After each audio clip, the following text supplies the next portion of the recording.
From a forgotten island in the Atlantic to the brightest stadiums on earth. From a skinny, mocked teenager to the most disciplined athlete in football history, from poverty to global power. This is not just the story of goals. This is the story of obsession. This is Cristiano Ronaldo. Cristiano Ronaldo dos Santos Aveiro was born on the 5th of February 1985, on the small island of Madeira, Portugal, a place known more for fishing boats and quiet mountain roads than football dreams. His family was poor, not poetic poor, but real poor. His father, José Denis Aveiro, worked as a gardener and part-time football kit man. His mother, Maria Dolores, worked as a cook and cleaning lady, struggling every day to feed 4 children. Their house was small. No luxury, no safety net, no backup plan. Food was limited. Money was rare. Hope was fragile. As a child, Ronaldo was thin, emotional, and hyper-competitive. He hated losing more than he loved winning. If he lost a street match, he would cry. If he lost again, he would explode. The neighborhood boys called him a crybaby, but they feared him. Because when he lost, he trained harder than anyone. Football was not just a game for him. It was escape. It was protection. It was identity. While other kids played for fun, Ronaldo played for survival. He trained in dust, on broken roads against older, stronger boys. He outran them, outworked them, outlasted them. At age 8, he joined local club Madeira, where his father worked. At age 10, he moved to Nacional. At 12, everything changed when Sporting CP signed him. It meant leaving his family alone at 12 years old. On a ferry, on a plane, on his own destiny. Lisbon was brutal to the island boy. His accent was mocked. His clothes were laughed at. His thin body was bullied. Many nights, he cried alone in his room. Homesick, scared, angry. But he never quit. Then, at 15 years old, doctors discovered a heart condition that could end his career and possibly his life. Emergency surgery was required. Days later, he was back training.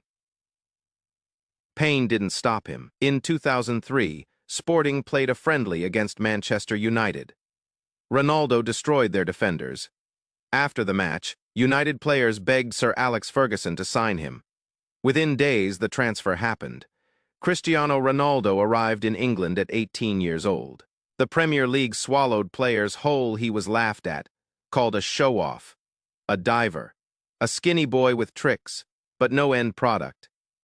He missed chances, failed publicly, and instead of breaking, he transformed into a machine. While his teammates went home, Ronaldo stayed. Extra sprints, extra gym, extra shooting, extra recovery, extra pain. He reshaped his body into football armor. By 2007, he was unstoppable. By 2008, he had won the Premier League, the Champions League, and his first Ballon d'Or, from mocked teenager to the best player on earth in 5 years. But satisfaction terrified him. In 2009, Ronaldo joined Real Madrid for a world record fee. Madrid didn't want greatness. Madrid demanded immortality. Each season became a war of numbers. 50 goals, 60 goals, Champions League, trophies, finals, hat. He broke records that were never meant to be broken. 450 goals for Real Madrid. 4 Champions League titles. 4 Ballon d'Or awards in Madrid. They called him arrogant, selfish, obsessed. They were right about one thing. He was obsessed. Football became divided by 2 names, Messi and Ronaldo. Magic versus power. Silence versus roar. Gift versus obsession, fans argued. Records shattered. History was rewritten. But Ronaldo was never chasing Messi. He was chasing the fear of being forgotten. In 2005, his father died. He never saw his son win the Ballon d'Or, never saw him conquer Madrid, never saw him become the most famous athlete in the world. Ronaldo never touched alcohol because alcohol destroyed his father. Pain sharpened him instead of breaking him. In the Euro 2016 final, Ronaldo was injured early and left the pitch in tears, but he became a coach from the sidelines. He screamed. He guided. He commanded. Portugal won their first ever major trophy. That was leadership. In 2018, he left Real Madrid and joined Juventus. New league, new critics, same hunger. Titles followed. Records followed. Goals followed. He proved it wasn't the system, it was him. When he returned to Manchester United in 2021, destiny felt real. But the club was broken. Management collapsed. Tactics failed. Leadership vanished. For the first time in his life, Cristiano Ronaldo stood alone. In 2022, he walked away. When he joined Al-Nassr, the world laughed and said he was finished, chasing money, running from Europe. But history repeated. The league exploded. The Middle East entered global football power. Even at the end, he changed the game. To understand Ronaldo, you must understand one thing. He is not driven by happiness. He is driven by fear. Fear of being forgotten, fear of being weak, fear of being average. Most people run from fear. Ronaldo trains inside it. People see trophies. They don't see the funerals he missed, the birthdays he skipped, the friends he outgrew, the privacy he lost forever. Love cost him. Peace cost him. Normal life cost him everything. Greatness collects its payment in silence. He is not universally loved. His confidence made some hate him. His perfection made insecure people uncomfortable. But he never lowered himself for approval. He spoke only with results. Goals were his interviews. Trophies were his statements. The media dissected him for over 20 years. Every miss became a headline. Every mistake a meme. But criticism never made him smaller. It made him sharper. Fatherhood changed him. His children do not see a footballer. They see discipline. They see sacrifice in motion. They see leadership without words. Most players fade after 30. Ronaldo grew stronger. At 35, he outran teenagers. At 37, he outjumped defenders. At 39, he still scored goals the world said were impossible. His body became a science project. Recovery, nutrition, sleep, cold therapy, oxygen therapy, ice baths. Time never defeated him, only slowed him slightly. He cried alone in silence after defeats. Champions League losses, World Cup heartbreaks, public humiliation. He never blamed fate. He blamed himself, and self-blame turned into fuel. The World Cup remained his unfinished dream.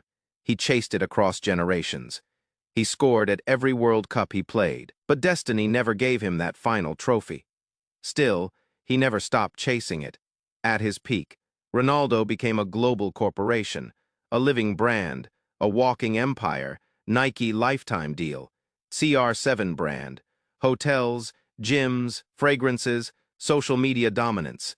He earned hundreds of millions without touching a ball. Yet, behind the empire, he donated blood regularly, paid for children's surgeries, built schools, fed disaster victims. No cameras, no speeches, just action. Strip away the stadiums and the trophies and the cameras. Who is Ronaldo? A man who still wakes up early, still trains alone, still fears the mirror more than any opponent. They said he was arrogant, but arrogance does not work when no one is watching. Discipline does. They said he was obsessed. They were right.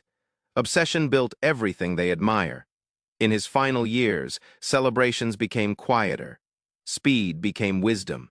Influence became stronger. He transformed from star into symbol.